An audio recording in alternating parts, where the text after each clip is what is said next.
narrativa desse livro, Malala, a menina que queria ir para a escola, né, que eu publiquei pela Companhia das Letrinhas, ela traz a história real de uma menina, de uma criança que ia para a escola e aos 10 anos teve a sua cidade invadida por esse grupo chamado Talibã, que proibiu as meninas de irem para a escola. A Malala, ela nasceu literalmente dentro da escola, num puxadinho que o pai dela, o Ziauddin, tinha construído quando ele fundou a escola. Ela nasceu no mesmo ano que nasce essa escola. E ela então cresce ali naqueles corredores, muito influenciada por esse pai. E quando os talibãs invadem o Vale do Swat, ela muito influenciada por esse pai professor, que já era um ativista pela educação, ela também se sente indignada e quer fazer alguma coisa. Quando ela tinha 12 anos, o exército do Paquistão invadiu o Vale do Swat para tentar combater os talibãs e a Malala começou a escrever um blog. Ela tinha só 12 anos. A ideia, naquela época, tinha se tornado muito perigoso para os jornalistas irem para o Vale do Swat. Então, um jornalista da BBC teve a ideia de convidar alguém do Vale para escrever para eles um blog. E falou com o pai da Malala, porque ele era uma fonte para jornalistas ali, que além de ser um professor, ele falava bem inglês, etc.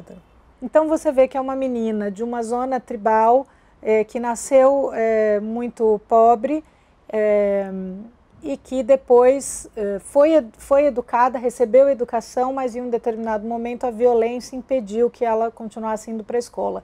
É quase, se eu mudasse o nome, seria a história de uma criança brasileira, né? Que nasceu pobre, que conseguiu uma vaga numa escola da sua região, que foi educada e que em um determinado momento aquela região foi invadida por criminosos, por traficantes, e ela muitas vezes ali entre as balas trocadas por esses traficantes e pela polícia é impedida de ir para a escola. Esse blog é um blog que podia ter sido escrito por qualquer criança brasileira que vive isso, por qualquer criança sem recursos, porque a Malala, como eu disse, também não tinha na época computador, nem energia elétrica tinha. Então ela telefonava para esse jornalista. Então eu acho que é um exemplo de como as crianças podem se colocar na sociedade e fazer com que elas sejam ouvidas. Muitos jornalistas não entrevistam crianças. Eu adoro entrevistar crianças, porque eu acho que a criança ela não tem filtro, ela fala, ela não analisa, ela não faz concessões, ela te conta exatamente aquilo que está acontecendo na vida dela e como ela está sentindo aquilo. Então é muito honesto, não tem filtro. Eu até prefiro, às vezes, entrevistar crianças.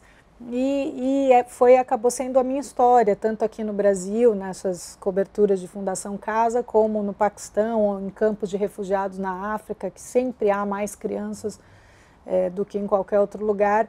Eu acabei... E há muitas semelhanças entre elas, né? Embora o motivo seja outro, então quando você pega o Paquistão, tem esse contexto da tradição, da religião e da tradição pashtun. Quando você pega uma criança no Sudão do Sul, tem o contexto da guerra. Quando você pega uma criança no Brasil, tem o contexto da violência urbana. Mas tem um denominador comum aí, que é a pobreza, né, entre todos eles. Mesmo os talibãs, e eu explico isso no livro, era uma preocupação minha como explicar para a criança o que é um talibã. Eu entrevistei alguns deles.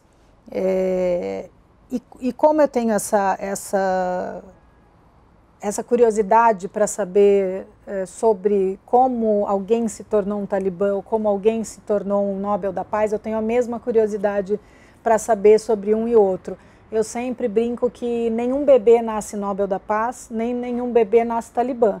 Alguma coisa aconteceu nessa trajetória que levou essa criança, esse bebê, a percorrer esse caminho e chegar a se tornar o que ele se torna. E aí eu descubro, então, que os talibãs também eram crianças que foram tiradas dos campos de refugiados, das famílias nos campos de refugiados, para serem treinados para a guerra.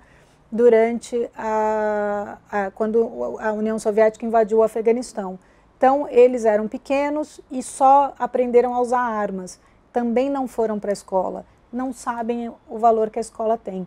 Então, você vê que existem denominadores comuns entre pessoas violentas no Paquistão e aqui no Brasil, e entre crianças que querem ir para a escola no Paquistão, aqui no Brasil, ou no Sudão, ou no Congo, ou em outros lugares onde eu já tive.